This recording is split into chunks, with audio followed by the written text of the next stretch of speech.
విభా home స్కూల్కి స్వాగతం. మనము ఈ వీడియోలో గద్య కదంబం 3వ పాఠం తాపీ మేస్త్రి కొనసాగిద్దాం. పేజీ నంబరు 81, 4వ భాగం. ఇద్దరు మిషన్ ఆసుపత్రి ఆవరణంలో ఎదురుపడ్డారు. ఇలా వచ్చారం అని అడిగింది సుందరమ్మ. మా బంధువుల్లో ఒక అమ్మాయికి రాక కడుపు వచ్చింది. ఎందుకైనా మంచిదని పురిటికి ఆసుపత్రికి వచ్చారు. చూసి వస్తున్నాను. పురుడు వచ్చిందా? 4 దినాలైంది వచ్చి. గుమ్మడి పండి వంటి పిల్లాడు పుట్టాడు. పుట్టింటివారు అత్తింటివారు పొంగిపోతున్నారు. పిన్నిది అబ్బినట్టు.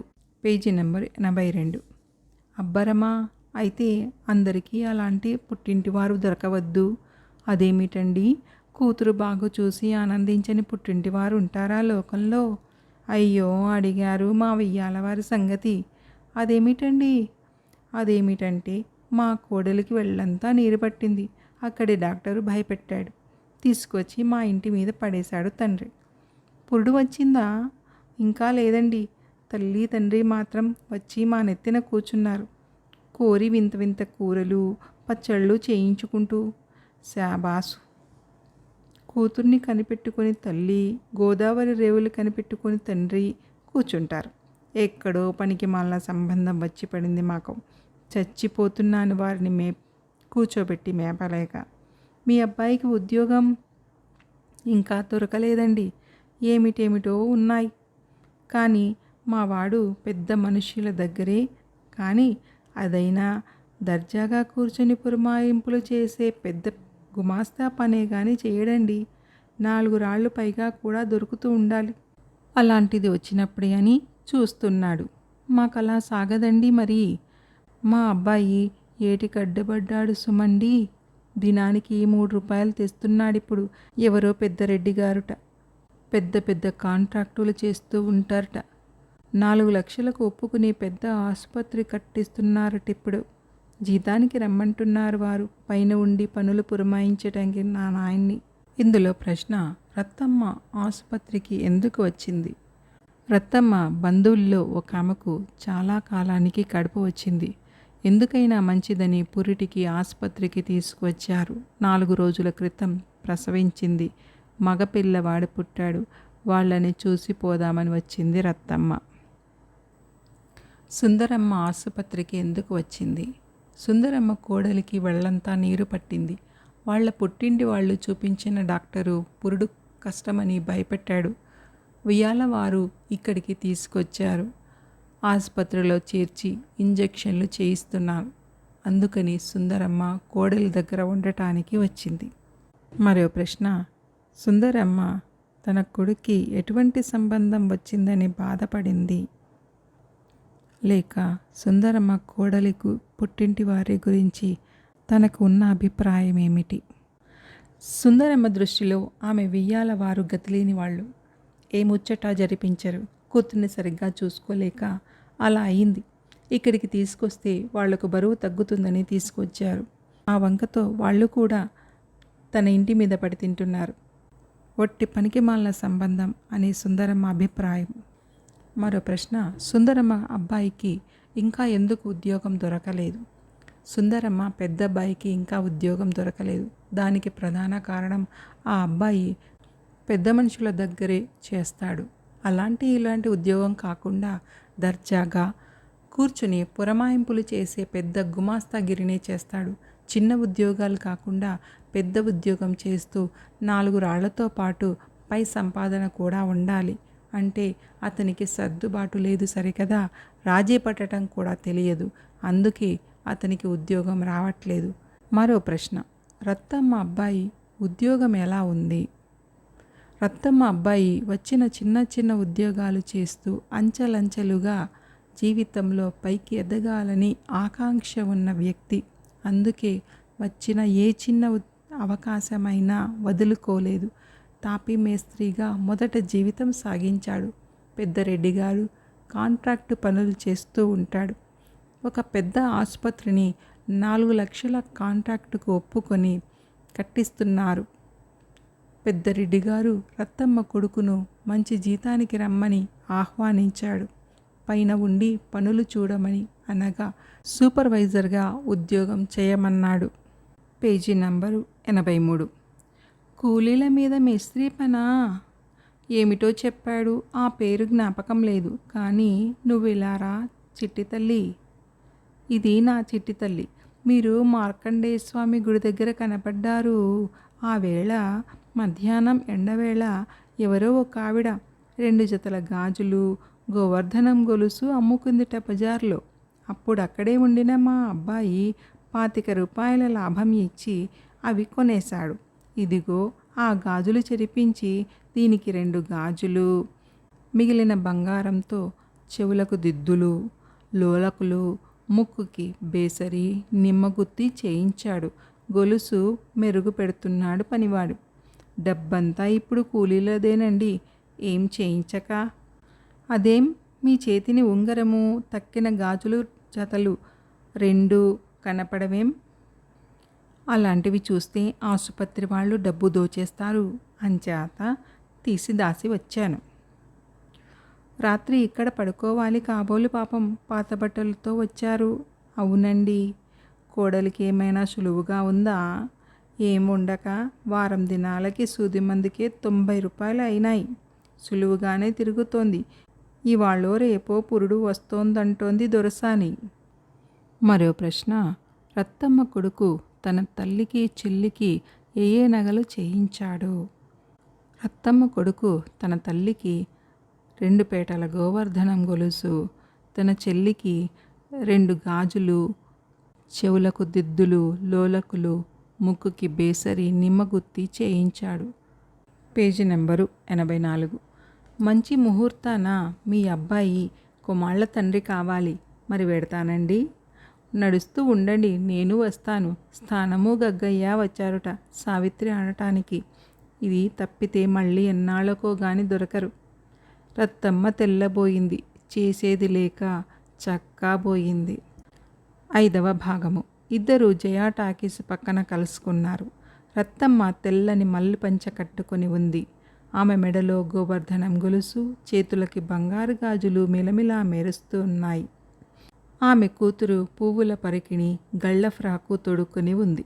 ఆమెకున్ను చేతులకు గాజులు, చెవులకు దుద్దులు, లోలకులు, ముక్కులకు బేసరి, నిమ్మగుత్తి ఉన్నాయి. సమీపాన రత్తమ్మ కొడుకు ఎవరితోనూ మాట్లాడుతూ నుంచున్నాడు. సుందరమ్మ మాసికలు వేసిన పాత పంచ కట్టుకుని వెలవెలపోతున్నట్టుంది. కానీ రత్తమ్మను చూసి గాంభీర్యం తెచ్చుకుంది. ఆమె చిన్న కొడుకు జంతికల దుకాణం దగ్గర నుంచుని తల్లికేసి చూస్తూ ఊటలూరుతున్నాడు. అదిగో సూటి వేసుకుని దొరటప్పు పెట్టుకున్నాడు. అతనేనండి నా నాయన. రెడ్డిగారు నెలకి 150 రూపాయలు ఇస్తున్నారిప్పుడు అంది రత్తమ్మ. కూలీల మీద మేస్త్రీకి అంత జీతం ఇస్తారా ఎక్కడైనా అని అడిగింది సుందరమ్మ బుగ్గను నొక్కుంటూను కళ్ళు తిప్పుకుంటూను. మేస్త్రీ కాదు, సూపర్వైజర్గా. తాపీ పనివాడికి అంత మంచి ఉద్యోగం ఇస్తారా ఎవరైనా? అంత మంచి పని ఇస్తారా అని వింత. అంత పెద్ద జీతం ఇస్తారని ఆశ్చర్యము ఎందుకు? అది మనిషి బుద్ధిని బట్టి, తాహతుని బట్టి, నడతని బట్టి ఉంటుంది. ఆ రెడ్డి గారి దగ్గరే ఒక బ్రాహ్మణ పిల్లాడు బిఏ కూడానట అటెండర్గా చేరాట. 6 మాసాలు తిరిగి నౌకరీ దొరక్క ఎవరికో ఎస్టిమేటు కాగితం ఇచ్చి వివరాలు చెప్పి జవాబు త్వరగా పంపమన్నారని చెప్పి రమ్మన్నారుట రెడ్డిగారు. అంటే ఆ బ్రాహ్మణ బియ్యే నేను అలాంటి నామోషి పనులు చేయనన్నట్టండి. అదేమిటండి అటెండర్గా చేరాక మిడిసిపాటు కాకపోతే అని మొదలకించి చురుగ్గా చూసింది రత్తమ్మ. ఏమో నేనేమెరుగుదును అంది సుందరమ్మ మోకం పక్కకు తిప్పేసుకుని. అప్పుడక్కడ ఒక పెద్ద మనిషి ఉన్నట్టండి అంటూ మళ్ళీ అందుకుంది రత్తమ్మ మరి కాస్త దగ్గరసా వెళ్ళి. ఆయన ఆ పిల్లాడి పుట్టు పూర్వోత్తరాలన్నీ ఎరుగునట.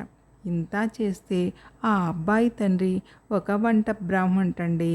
ఎందుకో ఆపరేషను చేయించుకుని చీము పట్టగా విషమించి ఆసుపత్రిలో దిక్కుమాలిన చావు చచ్చాడుట అతని తండ్రి. ఆ అబ్బాయి తల్లి మొగుణ్ణెప్పుడూ ససిపెట్టలేదుట.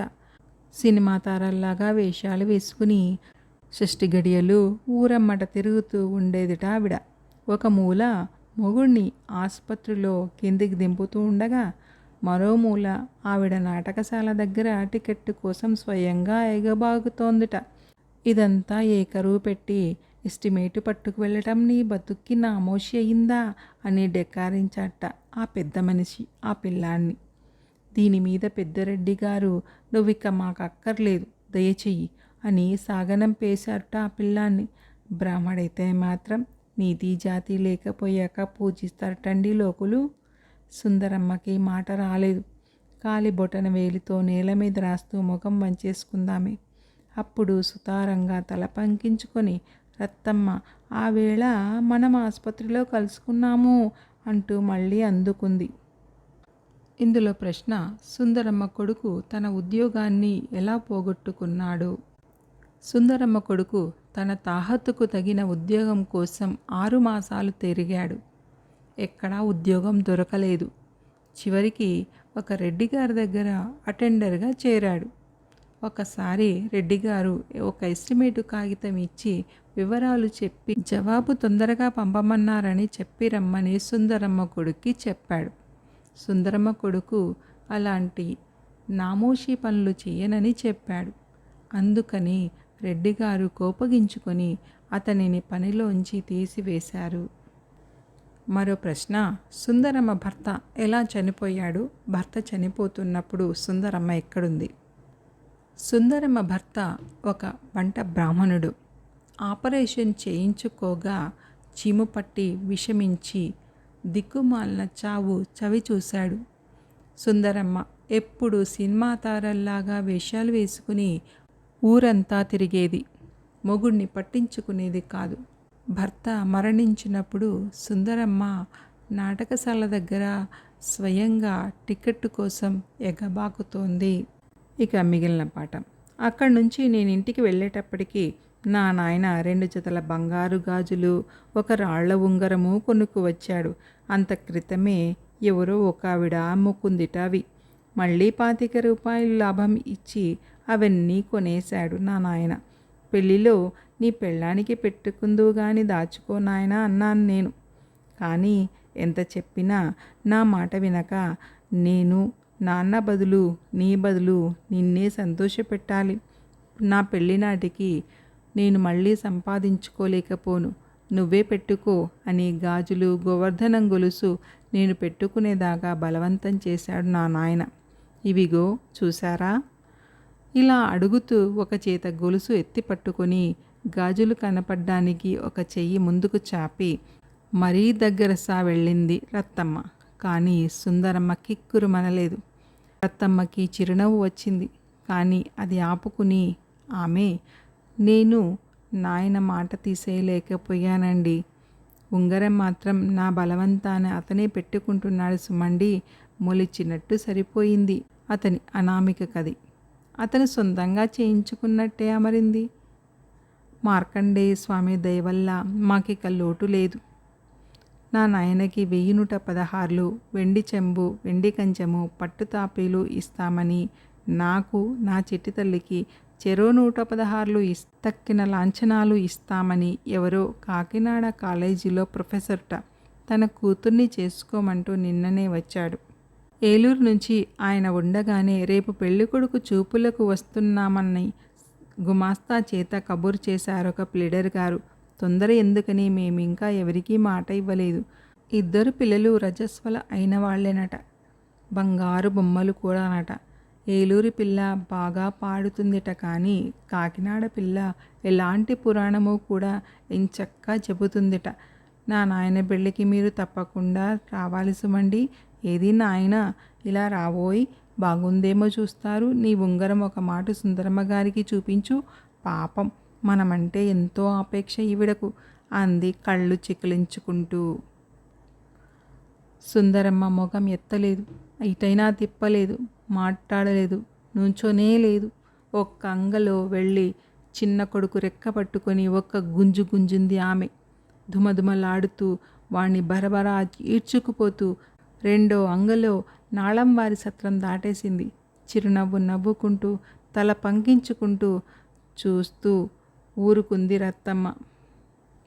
అప్పటికి తల్లి దగ్గరికి వచ్చి, తాపీ మేస్త్రి రామదీక్షితులు బిఏ ఇదేమిటో అర్థం కాక తల్లిని విడిచి సుందరమ్మని, సుందరమ్మని విడిచి తల్లిని చూస్తూ నిలిచిపోయాడు. ఇదంతా చూసి పక్కపక్క నవ్వుతున్నట్టు జయా టాకీస్ వారి లౌడ్ స్పీకరు బర్రుమంది. దీనిలో ప్రశ్న: రత్తమ్మ కొడుక్కి ఎలాంటి సంబంధాలు వచ్చాయి? కాకినాడ నుండి ఒక ప్రొఫెసరు తన కూతుర్ని కోడలుగా చేసుకోమని 1116లతో పాటు వెండి చెంబు, వెండి కంచంతో పాటు రత్తమ్మకు, ఆమె కూతురికి కూడా లాంఛనాలు ఇస్తామన్నారు. ఏలూరు నుంచి ఒక ప్లీడర్ గారు కబురు పెట్టారు. 2 పిల్లలు, బంగారు బొమ్మలు, పాటలు బాగా పాడుతారు. కాకినాడ పిల్ల పురాణాలు కూడా చెబుతుంది. అయితే రత్తమ్మ ఎటూ నిర్ణయించుకోలేమంది.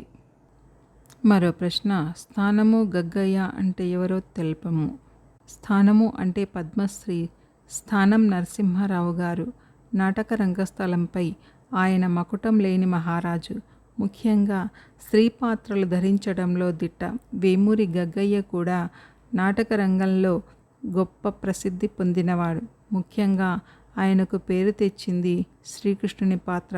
వారిద్దరూ సావిత్రి ఆడటానికి వచ్చారు.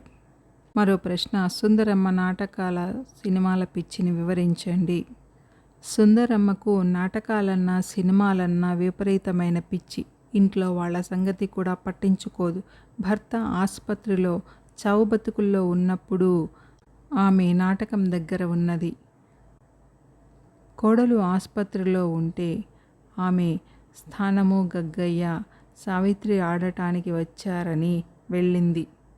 మరో ప్రశ్న: రత్తమ్మ కొడుకు ఎలాంటి ఉద్యోగం చేస్తాడు? రత్తమ్మ కొడుకు ఎలాంటి ఉద్యోగం దొరికినా కష్టపడి పనిచేస్తాడు. నామోషి అనుకోడు. కుటుంబాన్ని పోషించడం, సంతోషపెట్టడం తన ధర్మం అనుకుంటాడు. అతని నిజాయితీకి తగ్గట్టే అంతకంతకు మంచి అవకాశాలు వచ్చాయి. ఆదాయం పెరిగింది. ఇప్పుడు కూలీల మీద అజమాయిషీ చేసే సూపర్వైజర్ పని చేస్తున్నాడు. చివరి ప్రశ్న: రత్తమ్మ కొడుకు పేరు ఏమిటి? రత్తమ్మ కొడుకు పేరు రామదీక్షితులు బిఏ.